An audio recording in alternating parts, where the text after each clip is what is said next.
Well, hello from the Scott Learning Center. This is Jay Mahaffey. I manage the Learning Center for Bayer in Scott, Mississippi. I've been getting a lot of calls in the last few days, and I expect it to accelerate, asking about PGRs in cotton and how we should manage and position ourselves to manage cotton varieties in 2020. Thought I'd take a few minutes this afternoon and talk about why this management has changed and what's different. Now, I titled this Cotton Chronicles. That's a picture of the seed bunker where we store a lot of old cotton seed varieties and things of that sort.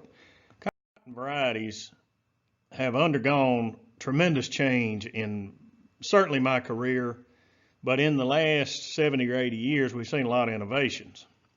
And I think that's best demonstrated by this slide that I have on the screen. Each of these 8-row plots represents the amount of area it took to grow the same amount of lint based on the era it represents. So in 1937, it took 8 rows as long as those on the left to grow what we grew on the 8 rows on the far right in 2017. When you think about the innovations that led to this, from 37 to 57, there were tremendous advances in insecticides. There were some advance in varieties, and things changed all the way around. From 57 to 77, there were other pesticidal advances made. Varieties started to improve. But then you get into the more modern era, from 77 to 97, you think about what changed. There were all kinds of good things that happened then. Pyrethroids came about into the cotton production world about 1980. Also PICs, Delta Pine 50 and 20 and several other competitive varieties entered the marketplace in that period of time. And the biotech traits came on in the mid-90s, 95, 96. But when you look at it, 2017, you notice those rows were still making yield advances. And a lot of the questions that I'm getting about PGRs, I think, interact with some of the conversation that goes into this. And I thought we'd talk about it a little bit today. So let's think about why varieties have changed and what impact that has on the management of a cotton field. The varieties change with the system. And I don't know that we did this deliberately, but a lot of this change came about as the boll weevil was removed from the system. There's some data that I'll show you a little bit of in a minute. There's no doubt we have increased fruit retention, particularly into the later season in the year. That gives us the opportunity to have a longer season if we want to have a longer season. The effect of this really net to us in the field a lot of times now is we harvest cotton earlier today, even though we plant later, than we have in a lot of my career. And that's been enabled by these increases in fruit retention and a better accumulation of yield through the year. The end result of that is increased yield. The effect and interaction that has with our management is really where we get into this conversation about PGRs. You think about what has to happen to set more fruit, set more bowls, set more squares.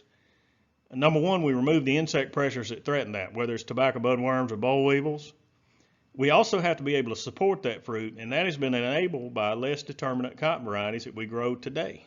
And I would love to compare what we actually have today to some of the older materials, but I've been able to do that a couple of times in the previous few years, and I'm going to show you what I think that data tells us. All of this means that the later, less determinate varieties that we're growing today require more aggressive management, particularly when it comes to PGRs.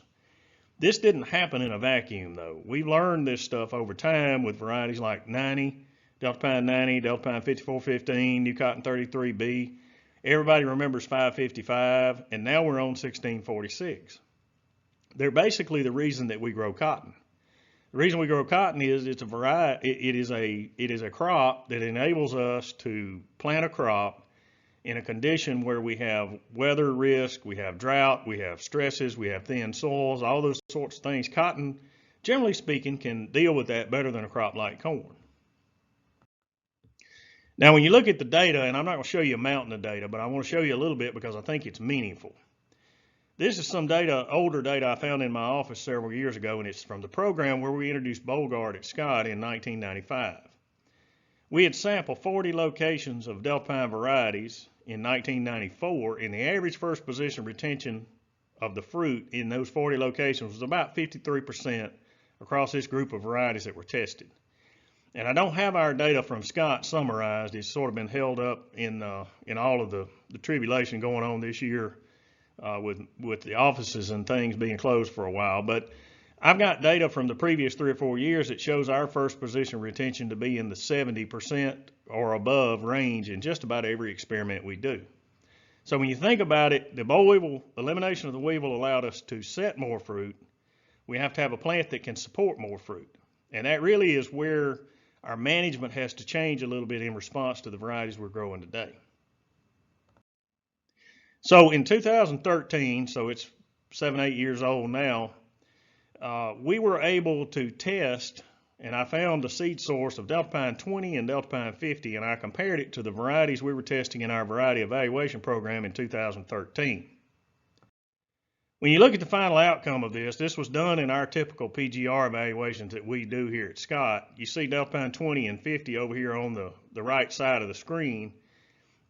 This was in a very high yielding year. We had a couple of varieties get close to 2,000 pounds in their lint yields across these tests, and this is average across PGR treatments. You see Delta Pine 20 and 50, they were somewhat yield limited compared to the other products that we were testing. So this is some preliminary evidence that we're making some progress in variety, but also there is a deeper component to this that I want to show you in just a second. When you look at it, this requires a little bit of interpretation, but this is the height at the end of the year across those PGR tests. If you look at those two bars on the left-hand side of the screen, you see that we reduced the height of 20 and 50, which are two varieties a lot older, a lot of folks have been around the cotton business a while remember. We reduced those about 35% using our aggressive treatment versus the check in the test. If you look at a lot of the materials we're growing today, or we're growing in 2013, you see they are almost all less sensitive to growth regulators as measured this way versus the materials we were growing before. So it means that they are more aggressive growing varieties for the most part.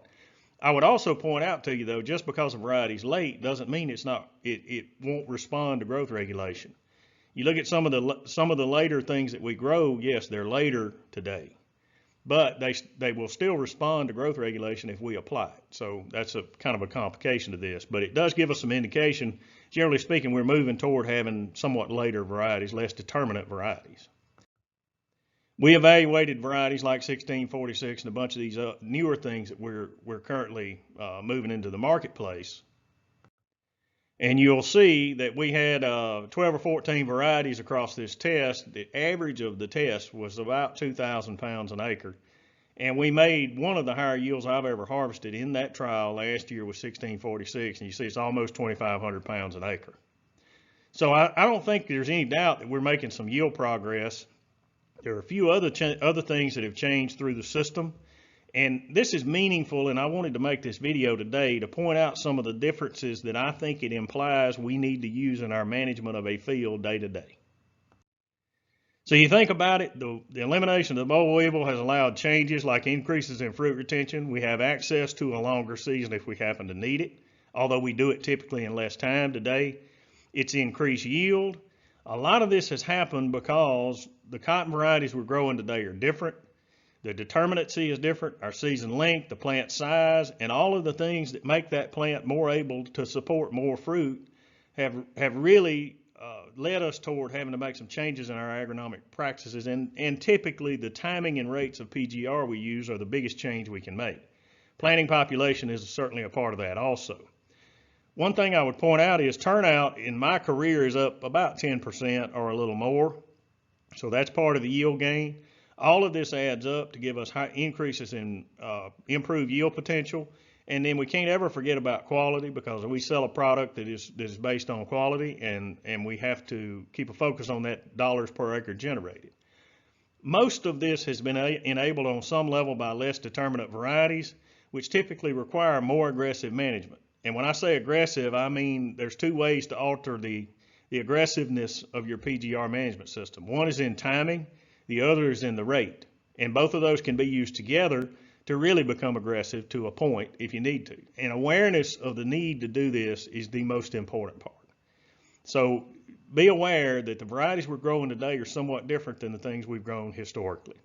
We'll have a lot more of this sort of work and these sort of videos. I'm going to break up a presentation that I typically do called How a Cotton Plant Thinks into a bunch of shorter videos that will illuminate some of the sort of the intricacies that go into making these decisions. Stay tuned over the next few weeks and we'll have a lot more of those videos. I'm going to try to do a couple a week into the foreseeable future. Anything we can do to help you, drop me a note at this email or call me sometime. That's my mobile number on the screen. Your local Bayer reps are always out there to help. Thanks. We look forward to seeing you at the Learning Center this summer.